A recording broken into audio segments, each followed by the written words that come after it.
Hi guys and welcome back to the Mighty Blues. My name is of course Cameron and welcome back today to another video. Not a video I expected to be making obviously after the transfer window closed a couple of weeks ago, but Everton have signed another player. Everton have signed goalkeeper Eldin Jakupovic, who was a free agent formerly of Leicester City. He's also played for Hull City during his career and a number of other clubs as well. This news come obviously after we got the news that Jordan Pickford had picked up an injury during the Merseyside derby, as well as the fact that Andy Lonergan, who of course is Everton's number 3 goalkeeper, or third choice goalkeeper should I say, has also picked up an injury as well, leaving only Asmir Begovic and then obviously the young lads as our only options. So Everton were forced to make the decision to bring in another goalkeeper.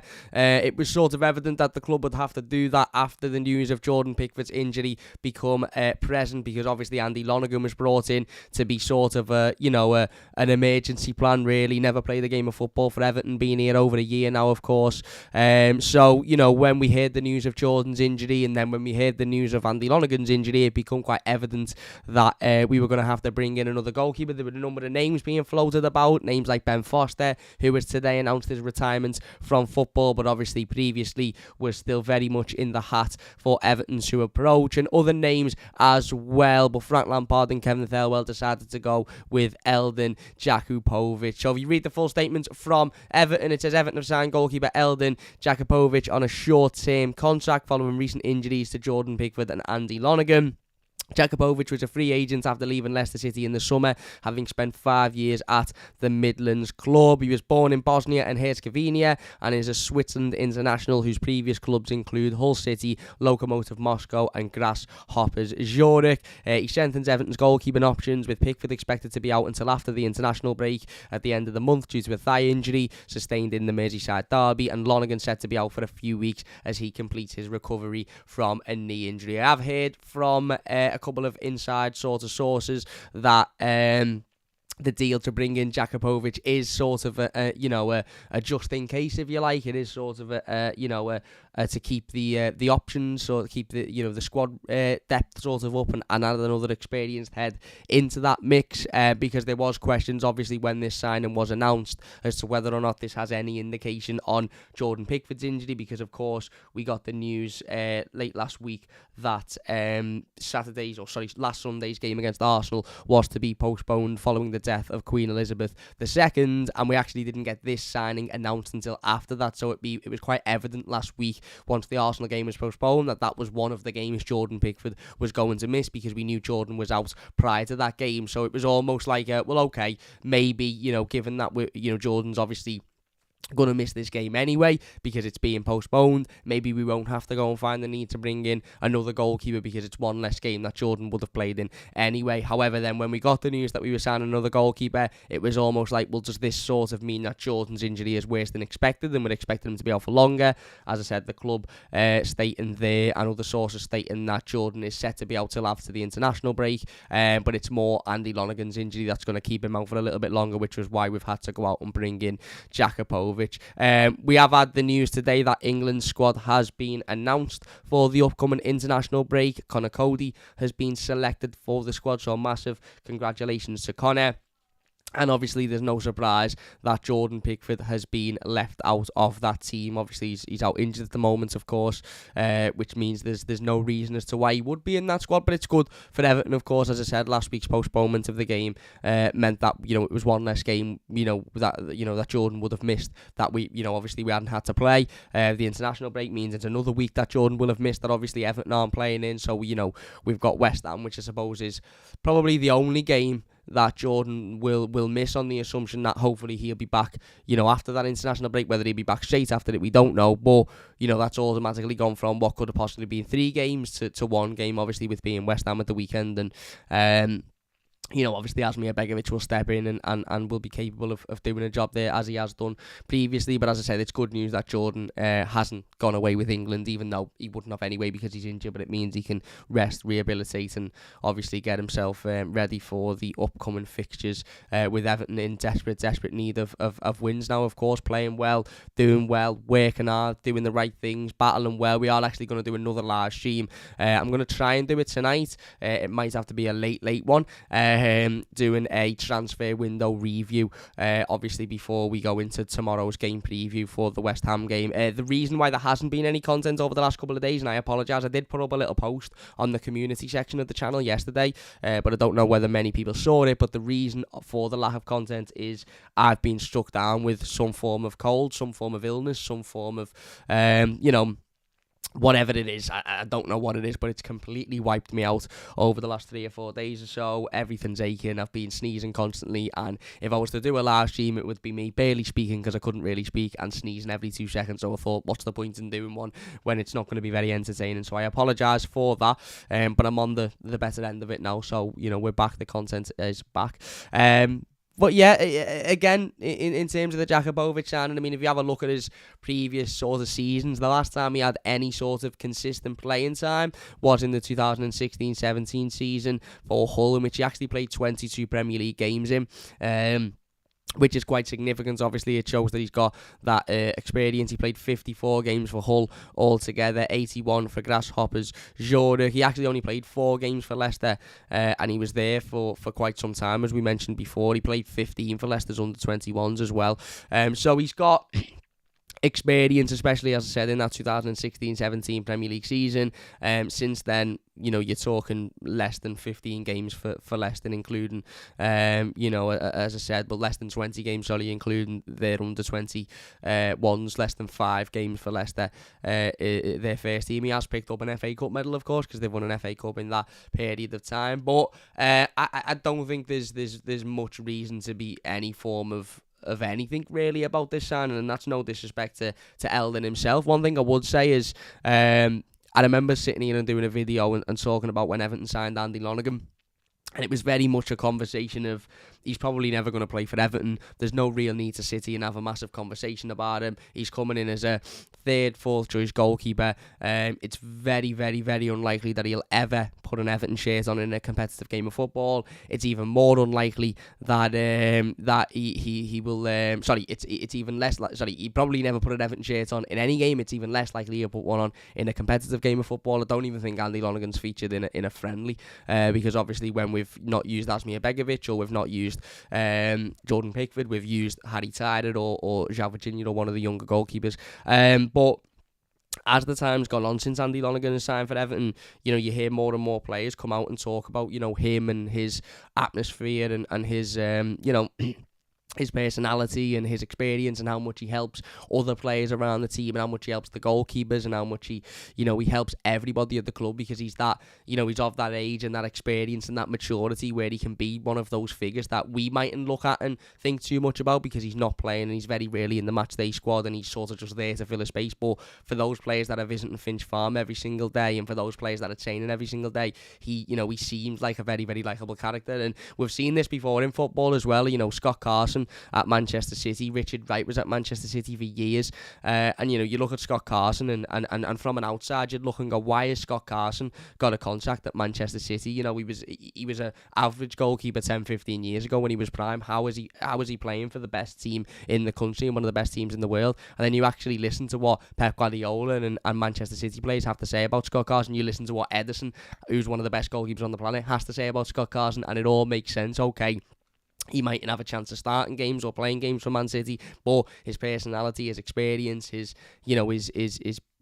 himself being there is a massive, massive help for everyone at that football club. And I'm sure Eldin Jakupović will have a similar impact at Everton. He may never play for the football club, he may never feature for the football club, he may never ever put the shirt on, but in being there, he's been around, he's experienced in terms of his age. He hasn't played a lot of football recently, and I'm sure he won't play a lot of football for Everton, but I don't think there's a reason to be, have any sort of negative feeling towards this signing. Can we be confident that if he's called upon, he'll be able to do a job? I don't know. I really, really don't know. For somebody that's only played 4 games for the Premier League club, I don't even think any of them were Premier League games in the last 4 or 5 years. Your instinct wouldn't be, yes, he can be relied on if he's called upon, but if he is called upon, that would have to mean an injury to Jordan Pickford. That would have to mean an injury to Asmi Begovic and an injury to Andy Lonergan as well. And I know obviously we've got 2 of those currently out injured, so it's not the most unrealistic scenario, but I highly doubt we will ever get to that point. And as I said, Andy Lonergan's been here for some time now, and he's never been called upon, because whenever we've had injuries to the goalkeepers, they've either come back at different times and therefore always had one of them, or they've both been back at the same time. So absolutely no concern about this whatsoever.